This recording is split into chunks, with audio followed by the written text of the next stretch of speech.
Okay, welcome to Just Get to the Game. As a reminder, we finished last turn in 1861 fall. We'll move to spring. Before I start, three things I've got to correct. First, when you take over a border state, you actually will remove all of the political control markers of the enemy. So I'll pull those off now, and then you add yours in. So you can see basically I've corrected that pretty quick. Second thing you do, because I've got no units there to hold them. Second thing you'll do at the end of the turn that I forgot to do was I had 3 units with banks, so I brought it down to 2. So I fixed that. And then when I had the battle here in rolls, 1 casualty each, and I said the Confederates had 1. Usually defenders win on ties, but if there is an asterisk next to your number on the chart, in that case I did have an asterisk. I had a 1 with an asterisk.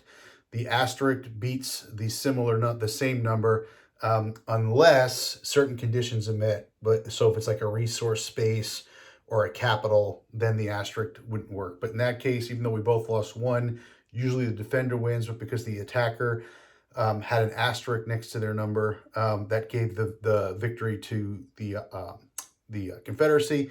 So I just wanted to go back and kind of correct those 3 things and get the game back straight. So we are going to start this turn. We've moved us into the spring of 1862.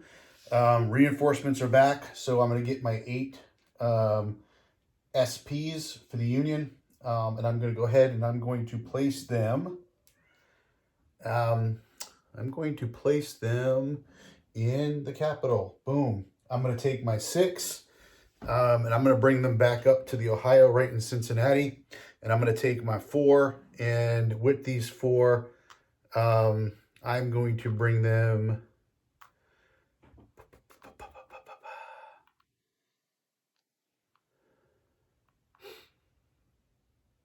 I'm going to bring them right into Cairo. Okay, and then remember the Confederacy basically gets to bring their units in as well. So we'll do that in a second. Again, apologize. One-handed with this cast is just brutal. Confederacy, we'll start with the blockade states.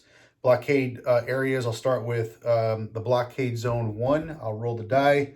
I rolled a 5, so I get my SP, and I will put it back in Sabine City to keep that defended. My second blockade zone, I rolled a 4, so I do get my SP. I'm going to go ahead and put that in Mobile, Alabama. My next blockade zone, I rolled a 5. So again, as long as I'm beating a 2, I'm good. I'm going to put a unit in Charleston. No, I'm going to put it in Savannah, actually, because I've got Fort Sumter being protected right now by a unit. I'll put 1 in Savannah. And then my last roll is a 4, which is good. So all my blockade runners worked. And I'm going to put this last unit back into Wilmington, North Carolina. Then I'm going to take my 9 SPs for the Confederacy, and I can put them in 11 states as a reminder. So the first one I'm going to put into is in Virginia, and that right away is going to raise my Army of Virginia from 4 to 5.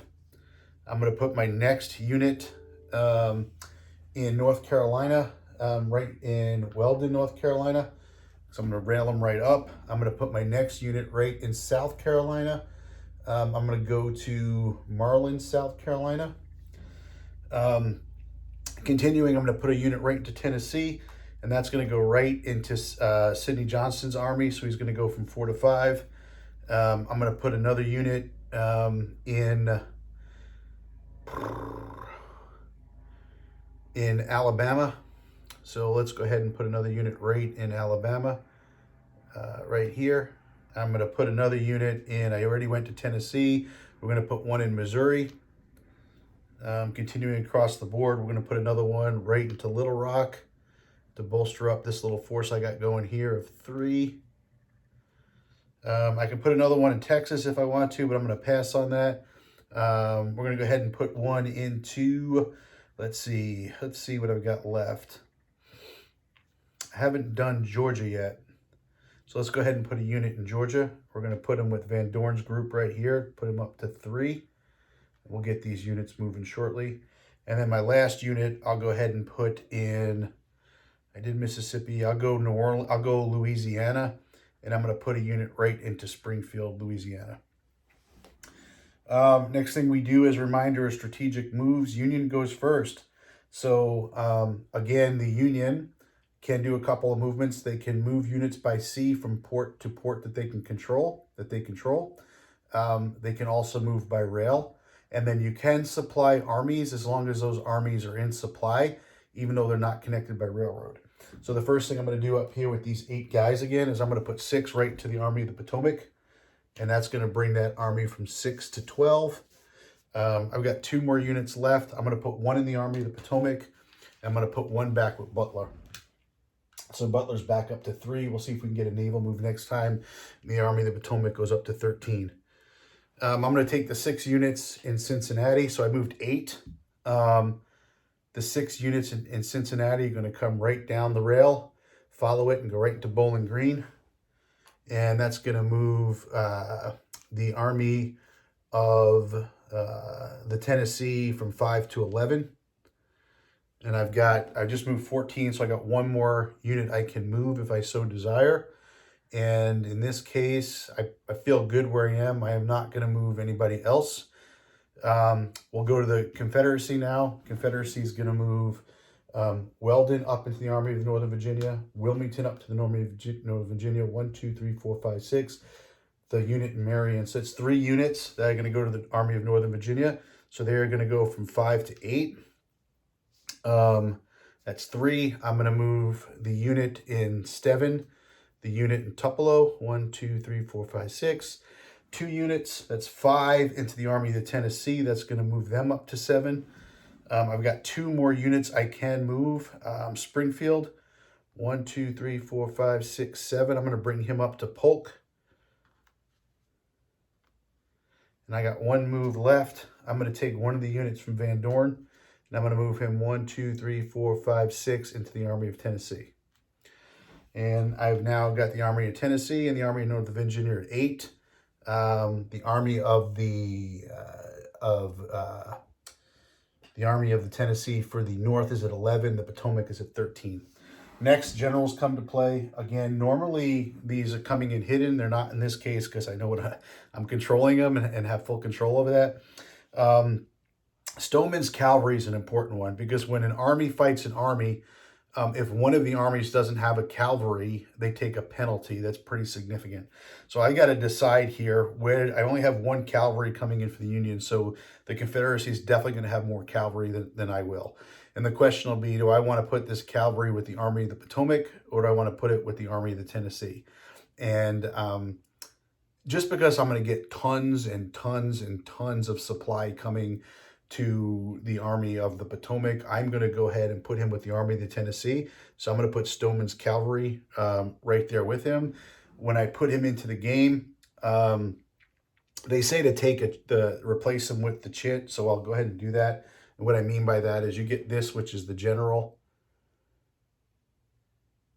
And when he comes on the board, I'm not exactly... I don't know that you need to do this if he's going into a general slot, but I'm going to go ahead and do it anyway. He comes in and he takes and I didn't explain this very well before, a cavalry basically takes the place of one of your SPs. It's your general and your cavalry kind of form a unit together. So he's going to come in. I'm going to put him with the Army of like I said, the Army of the Tennessee, and I'm going to lower the size of the army by 1. From 13 to 12. And then I've got Curtis, who is not a very politically profiled leader. He's 3 to activate. He's got a 1 defense. And I might say, I don't really have a spot to put him because I don't have a lot of units on the board, but I also have to adhere to a certain amount of SSPs per general. And right now I've got 6 in Cairo, so I can definitely get 3 generals in there. So I'll go ahead and put him with that group there. The Confederacy will get to go, and they've got a lot. And this is what I really like about it. General Lee is just awesome. You'll see this. First of all, he is 1 to activate. So 1, 2, 3 card will have him activated. And he's a 3 attack and a 3 defense. And Grant will be the same, so will Sherman, but they come in later. And the question is, do I want to put him in the Army of Northern Virginia, and which is historically he was at and where he would go to? But you have a chance here to say, you know what, Lee, man, I need you somewhere else. And in this case, I might need you in the Army of the Tennessee, and really take the fight up this way. Or maybe I'm trying to build another army somewhere else that I want to utilize him for. And I do like putting him in the Army of the Tennessee. That is going to cost me, and I will show you why next turn. But I'm going to add him to that army. I've got 3 cavalry to come into the game. Forrest is just phenomenal. So when Bedford Forrest comes in the game, you know, he's tainted with a really bad history of Ku Klux Klan activity. Supposed to be the first Grand Wizard, and it really taints, unfortunately, a brilliant mind in a general. Because, man, he's got some of the things he did in the Civil War just from a military standpoint, outstanding. I do play with the optional rules with the general, so he will come in with 2S. He's going to represent 2 SPs. But he's also a 3/3, which makes him very, very powerful as well. And I think you can see that on the camera there. I hope so. And if it's blurry, again, I apologize. I don't have the best equipment. I just wanted to get this game to the board. So I'm going to go ahead and put him with the Army of the Tennessee as well. I've also got Morgan and Wheeler coming in, 2 more cavalry units. I really don't have a lot of... So, again, I got to drop the Army of the Tennessee down too, because those SPs are with Forrest. I got to check the rule on that. I think you don't have to do that until they kind of detach from the Army, but I'm just going to do it for now, knowing that he represents 2 SPs, so that the Army is actually a little bit bigger than what it says on this chart, but I might be doing that wrong. I've got to check that again. Morgan and Wheeler, I'm going to put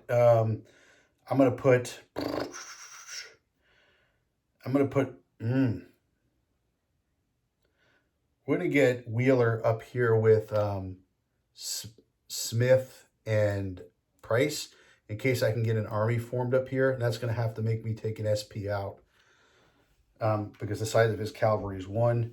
And now I've got Morgan left. And when I look at Morgan, I can put him with an army and detach him later to cut off supplies. So right now I'm going to leave him with the Army of the Tennessee. Okay.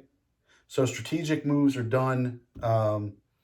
We did that. We placed the reinforcements. We did our strategic moves. We did our blockade runner piece. And then next up will be to draw the cards. So it's going to be 7 across the board. So I'll start by, I'll go 1-1 this time. Confederate Union, Confederate Union, Confederate Union, Confederate. Again, I'm up to 7 this time. So 4, 5, 1, 2, 3, 4, 5, 5. Again, I apologize greatly for the one-handed action that you're having to witness. 2, 4, 6, 2, 4, 5, 6. And then we will go 7 and 7. So I'm going to take a look at my Union cards, and I'll just kind of describe them to you as what I have. I have a 2 Confederate event. I've got a 1 Union event. I've got a 3 Confederate event, another 3 Confederate event, another 3 Confederate event, a 2 Union event, and a 1 both event. So the fact of the matter is I've got 3 3s in there. So that's 3 armies I can kind of mobilize and get moving for the Union, which is pretty cool. Because remember, a 3 can activate 2 or 3 ranked general. The Confederate has a 2 card, but it's a Union event. Another 2 card that's a Union event. Another 2 card that's a Confederate event. A 3 card that's a Confederate event. A 2 card that's a Union event. A 1 card that can go both ways. And a 3 card Confederate event. So the moral, I think the best way to kind of talk about what I've got going on right here is I do not have a campaign on the Confederate hand. So the Union will go first. The Union's going to want to create an army right away up here in Illinois, in Cairo. So I'm going to get that started right away. I've got 6 SPs there. I'm going to form we're going to call them the Army of the Missouri. So I'll go ahead and I'll put this army marker down. It's got 6 SP, so I'll put that right on the board. I'll put the 6 back, the 6 point chits back in. My generals are Halleck, Banks, and Curtis. Banks is a 6, so he's going to have to lead it. So Banks will take over the Army of the Missouri with basically Curtis second in command.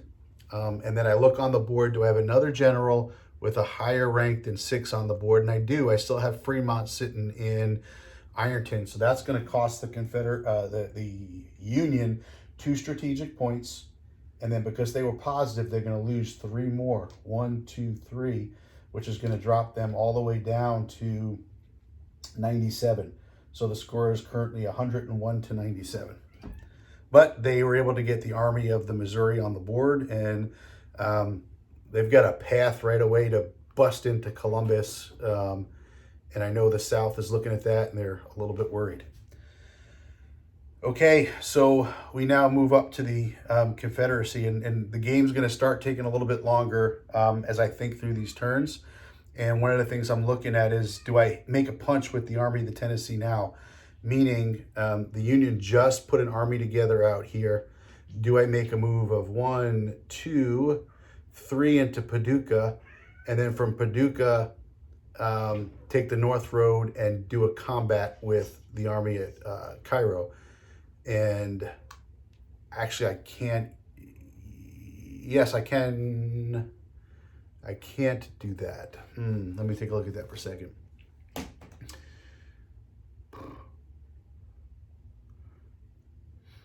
Yeah, I can't do that because the Union is currently exerting control over the the Cumberland River. I would need to get a fort. I need to take control of that area, then put a fort down, and then be able to move in, which might allow the Army of the Tennessee to do a lot. So that was a little bit of that's a miss on my point. May have been smart to take over Paducah last turn. Okay, so here's what I'm looking at when I'm talking about what I can and can't do. Remember, I took the Army of the Tennessee. I went 1, 2, 3 into Paducah, and then I wanted to bring it along this road or this road to attack the Army of the Missouri. Well, because there's a river here, the Union controls the river into this spot. It gets denied here in Columbus, but it is not denied here. So I can't cross with my troops from Paducah in because of the river. Now, I might want to try to cross the river up this way to enter the space, but I can't again because the Union is controlling this portion of the river. If I had a fort here, then I will deny Union control and I can then use this road to get in, but I can't. So that's going to prohibit that. And that's why the Army of the Tennessee could not make the move. So you might well say, well, okay, you have a fort in Columbus. Why can't you move in this way? Well, there's no road here. It's just a river, and that's a river movement. And the Confederacy can only move 1 unit via river. And I'm not going to move 6,000 units or 1 SP into the Army of the Missouri and get crushed. So I couldn't go this way to get in there unless I own this spot and put a fort, and I did not do that. So the Union, again, their river is going to come down. It's going to stop at Columbus, and it's going to come down this way, and it's going to stop at Dover. And then everything under is I can cross and do what I want because I control the rest of it. Hopefully that makes sense. I'll continue to kind of zoom in on some of these as the game continues. So what might I want to do here? Give me a second. I could stay put and just see what the Union does, which is what a lot of people argue in the actual Civil War was the Confederates should have completely stayed on the defensive. I've got this card, Overseas Agent. It's a 3-point card. I will immediately receive 3 SPs in any open blockade run of port, no more than 1 per port.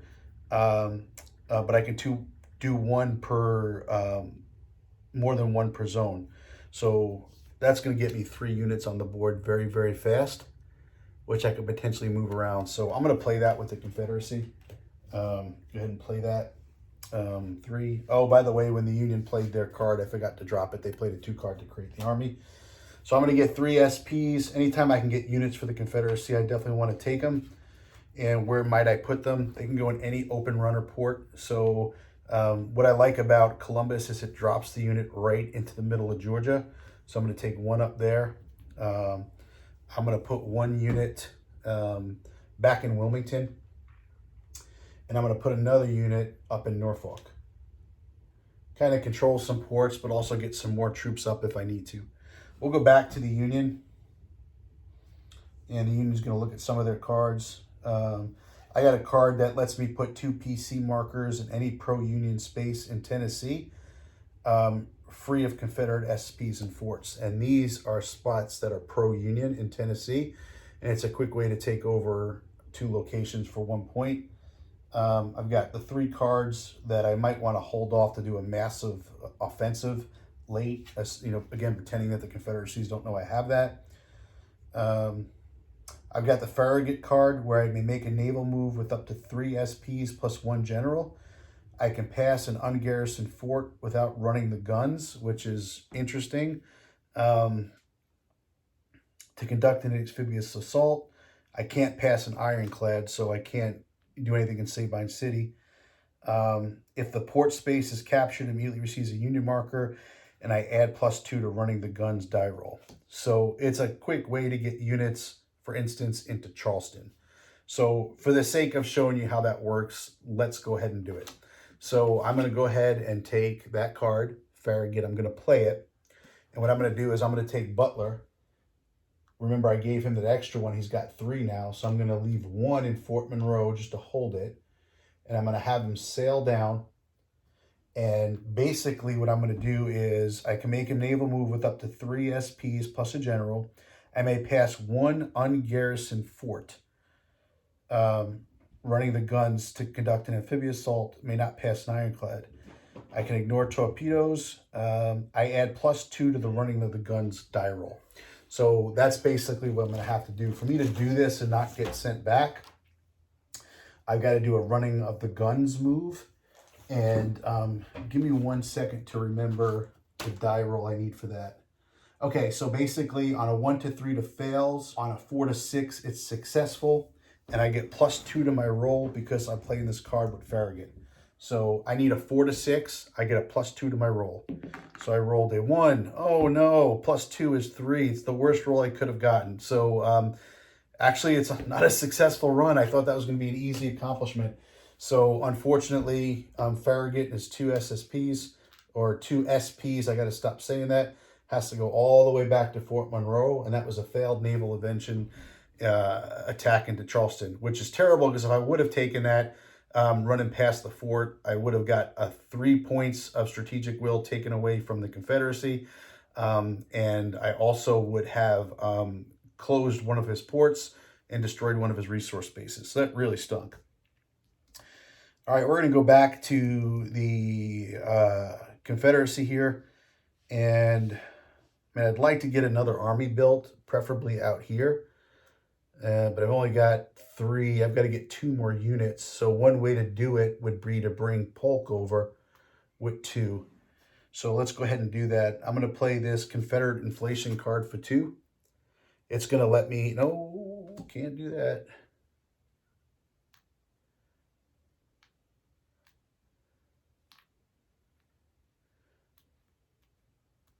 Okay, instead what I can do is play it. I'm going to play the 2 card to activate my general price. No, I'm going to activate the higher ranker so I can take the lower one with me. I'm going to activate Smith.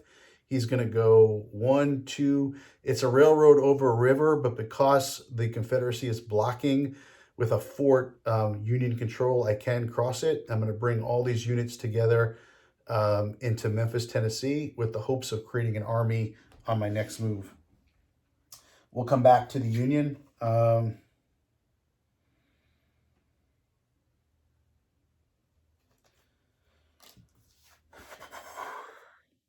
I'd like to get West Virginia nailed up as well.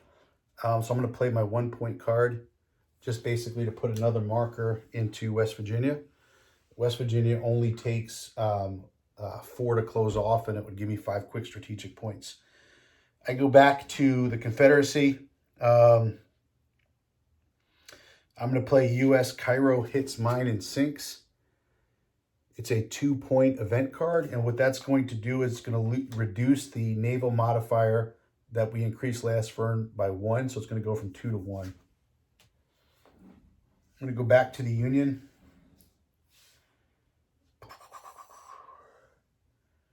All right, the Union says let's show everybody what an attack looks like. Where do I want to do that?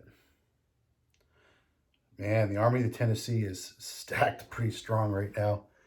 All right, let's go. We're going to take the Army of the Missouri, and that Army of the Missouri, it needs a 3 to activate. So I'll take a 3 Confederate event card since I can't play it for the event. I will go ahead and activate the Army of the Missouri. They're going to move 1 into Paducah, and then we're going to come into Columbus for an attack. Pemberton can retreat, but he's going to try to put up a fight and try to take out as much damage as I can.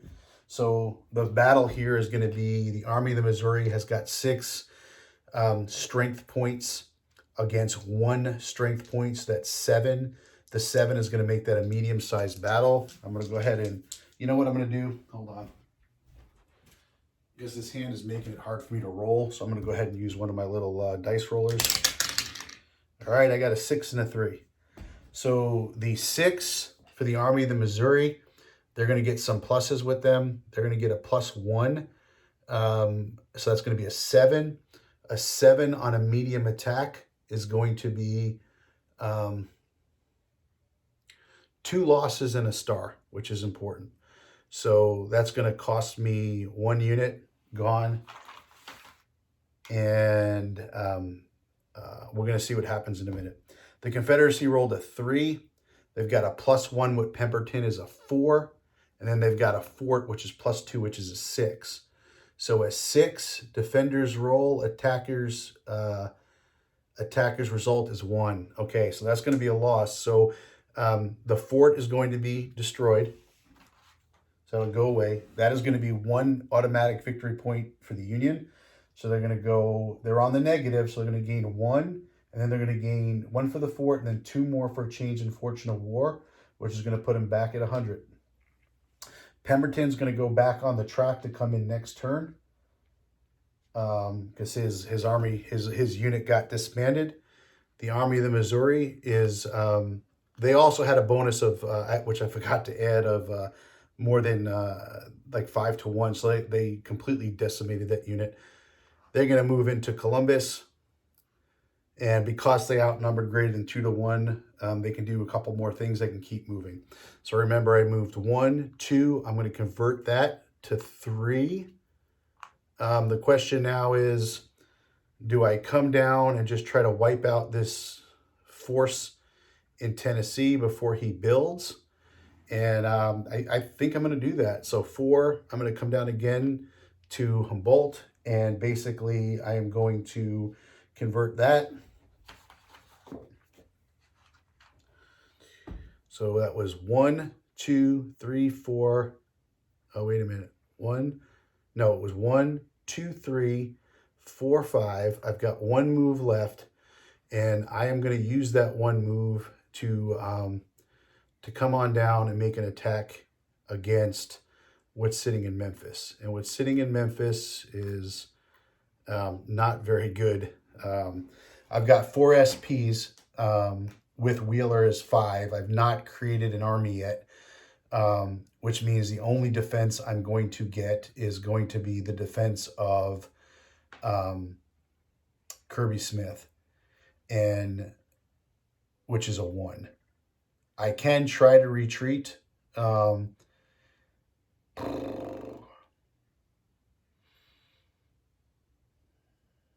And cavalry's present, so I'm going to try to do that. So I need a 3 to retreat.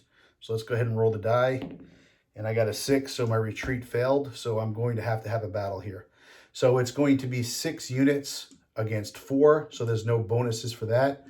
The Army of the Missouri does have a +1, and the Army, or the Corps has a +1. Again, because the Union generals aren't as good, if all those other generals had +1s to their attacks, at least one other one, they could have used it. So we'll roll my dice, and I rolled a 3 and a 2. So the 3 + 1 is a 4. Again, this is a medium-sized battle. The 4 will be 1 casualty for the Confederacy. My 2 + 1 is a 3. That's 1 casualty for the Union. So they'll go 6 to 5, and then they will have to retreat back up to whence they came. And the South was able to hold off that attack and hold on to Memphis, which was good, but they're still short some units. So a big push now, you can see by, and I'm going to zoom into this later, but by removing this fort, I've now created the ability to take any units I want down the river because there's no other forts. And it goes all the way down. I can start moving up this way. I can start coming into Texas this way. I come all the way down, and I would stop where my fort is here at Fort Phillips Jackson. So it's all free currently, except for this plug here. So we'll go back to the Confederacy.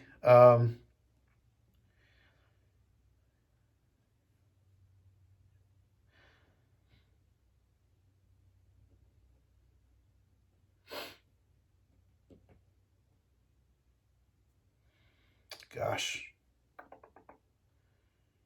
really would like to 1, 2, 3, 4, 5, 6, 7. I mean, I'd really love to get this army formed, but I don't see how I can do that without potentially giving up the fort here.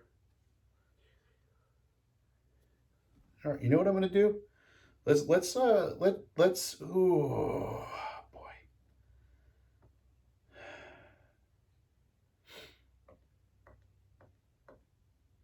I'm going to use my 2 card right away. And what I'm going to do is I'm going to basically demote Albert Sidney Johnson. Now he's worth 10 points. This is kind of up in the air of a move, and I'm going to explain why I'm going to take a chance with it. You can see it in the blue. Hopefully it's clear. That's going to cost me 10 strategic will right off the bat. So I will now jump down from 101 to 91. And then a change of fortune will make me lose 3 more. 1, 2, 3. So now I am sitting at 88 for the Confederacy to a 100 for the Union. And I'm going to put basically Robert E. Lee in charge of the Army of the Tennessee, because it lets him activate on a 1 going forward. All right, we'll go back to the Union. The Union's got some 3 cards left. But I really wanted Charleston there to run the guns, and I really upset that didn't happen. I'm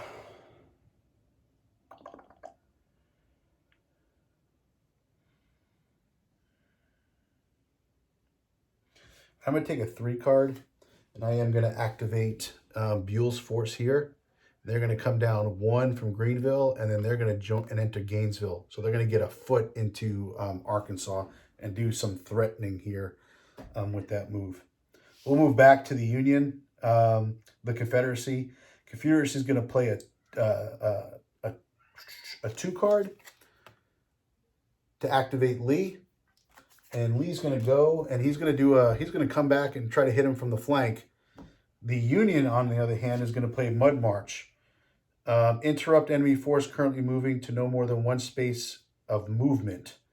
So, boy, this is gonna stink. So, the Army of the Tennessee says, "Okay, I'm going to come in 1, 2, 3, 4, 5, 6 and make an attack and do a surprise attack." When they drop into Franklin, which was if you've not read about the Battle of Franklin, honestly, it's everything Gettysburg was. In a lot of ways more heroic for the Confederacy, a lot of ways more tragic in the results, but just an intense battle. But the Union's going to play that card, and the Army of Tennessee is going to get stuck in Franklin. So we're going to go back to the Union. Believe it or not, I played a card. I played an interrupt card. It now goes back to the Union. They're going to play their last card, which is Dixieland. They can't play it for the event. They're going to play it for the 3. And man, I'd like to come into here and really grab Nashville. There's a strong chance that the Army of the Tennessee can intercept me. But I might be okay with that because I'm trying to protect my Army of the Missouri right here. So let's go ahead and do that. So to get intercepted, oh boy, basically Lee's defense is a 3. That's why I put him in command. And then with the cavalry, he's got a +2. So 1, 2, 3, 4, or 5 will allow Lee to intercept the Army of the Tennessee as it enters Nashville.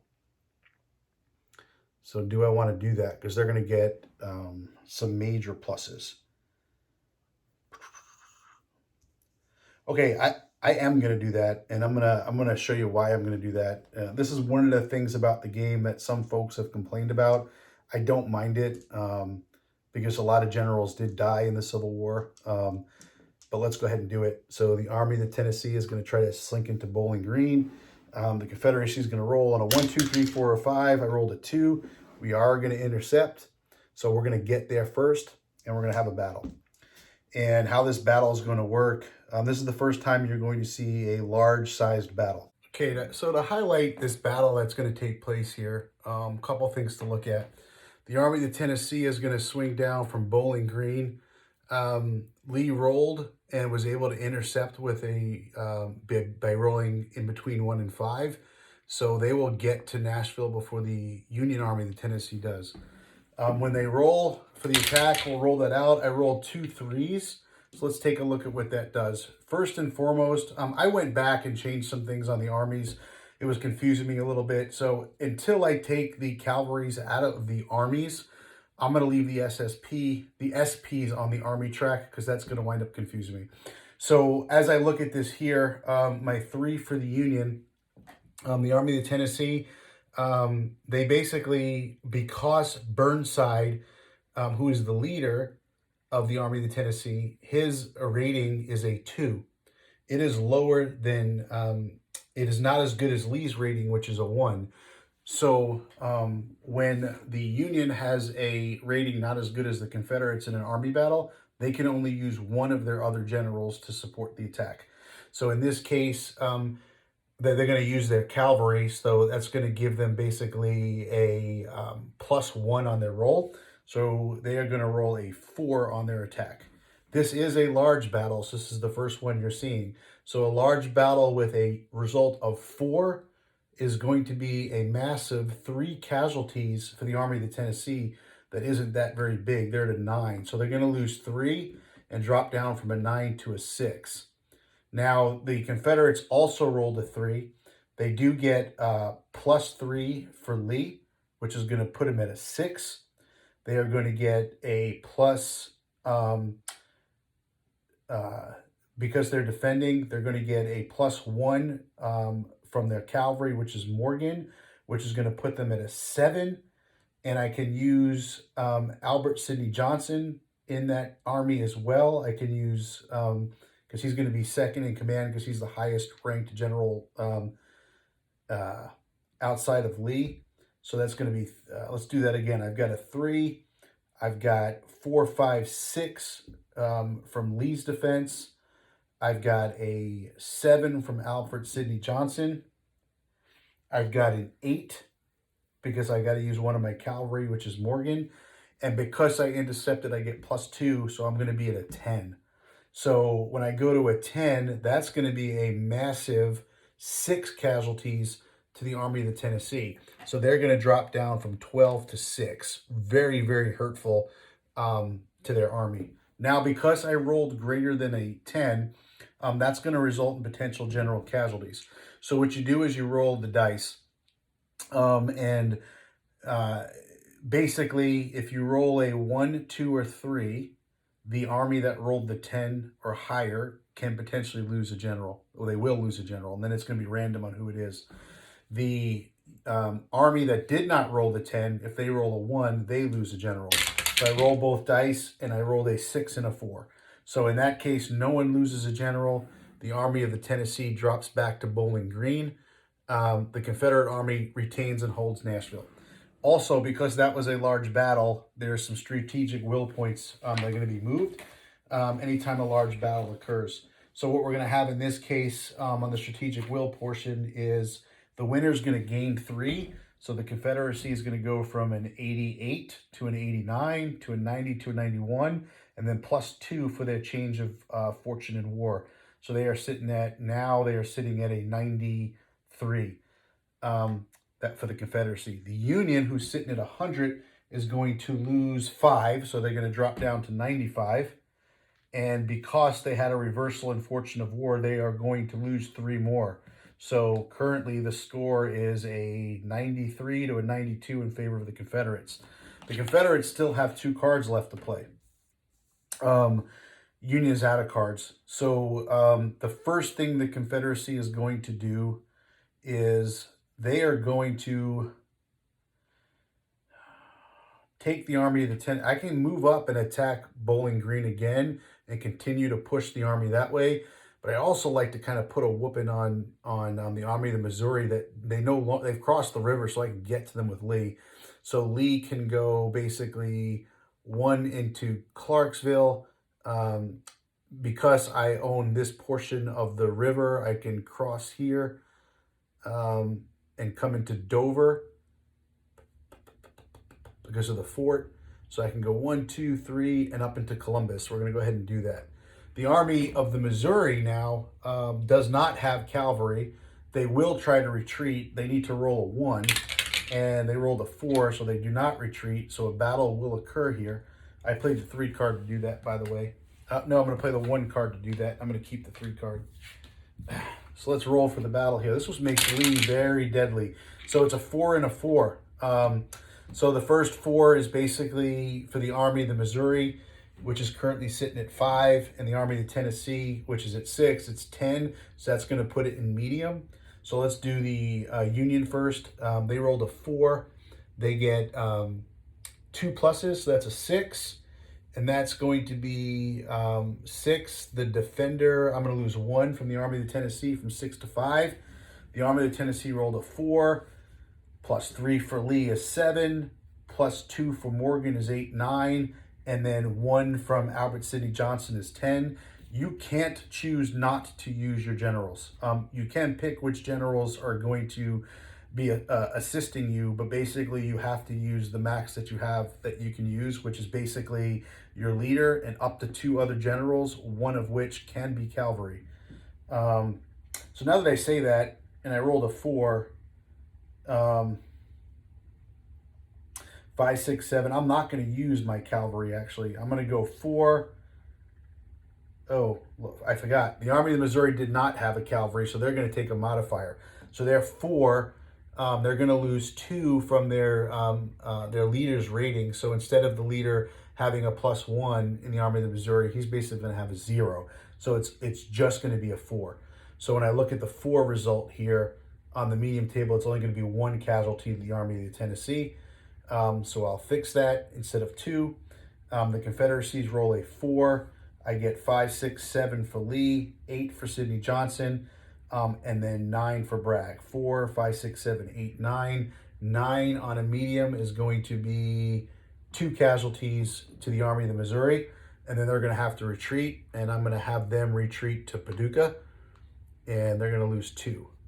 I didn't outnumber them 2 to 1, so I cannot continue to attack them, but I still have 1 card left, the 3 card, and what I'm going to do is to shut this river down again, I'm going to have them go ahead and put a fort back in. With the Union can build a fort on a 3 card. Union can basically do it, I think, on any card. But I want to get that fort back into Columbus so that I can basically close down the access through the river. So I'll do that. So the turn will end, and what will happen at this point, once again, let's go to control markers first. Army of Tennessee has liberated this portion of Kentucky. It's now going to be under Confederate control. It is going to have a fort in it, and the Army of the Tennessee is going to be placed there. So that's the first thing we'll do. There was no change of war fortunes there because that battle was not a large battle. We'll then go ahead and do some attrition. So let's go ahead and do it. The Army of the Tennessee is going to go from 6 to 5. The Army of Northern Virginia is going to lose 2 because they're greater than 7. They're going to go 9 to 7. The Army of the Missouri is going to go from 3 to 2. The Army of the Tennessee is going to go from 6 to 5. And the Army of the Potomac is going to go from 12 to 10. And I think that is all we do at the end of this turn. Next turn, just who's coming in. We're going to get Longstreet and we're going to get Jackson. 2 really good, again, attackers and defenders. Pemberton will come back into the game. Remember, he lost his corps earlier in the attack by the Army of the Missouri. And then the Union is going to get Pleasanton, who's a cavalry unit. And you can see why cavalry is really, really important. It adds a ton of modifiers if you don't have one. It helps do interceptions. It helps do retreats. So they're going to want to get that up there. So the turn is going to end. That's going to come to a conclusion of spring of 1862. Confederacy is doing really, really well. They're up by a point at this point in the war. Although there's a lot of threatening going on. There's basically one army here holding off the Army of the Missouri and the Army of the Tennessee. And unless the Union unless the Confederacy gets a campaign card, I can almost guarantee the Army of the Tennessee is going to come into Nashville. They're going to get the strategic will point adjustment here. And you can see certain locations have that in red right there. And then they're going to destroy a resource spot. And they're going to be able to threaten the backside of these forts and not need Navy to get in there. They can come into Franklin and back up and really wreck Dover and then kind of help their army out here. So even though Lee did some really amazing damage here, they basically fought and held his own and really inflicted a lot of damage to 2 armies. He's still alone out here and he's down to 5 units. And remember, they're going to get at least 10 units on the reinforcement stage here, plus another 8 in Washington for the Union, while the South is only going to get, they got to go through the blockade runner ports again and then potentially get 9 out of the 11 states back. So we'll see what happens then. Thanks for joining me, and we'll see you next time.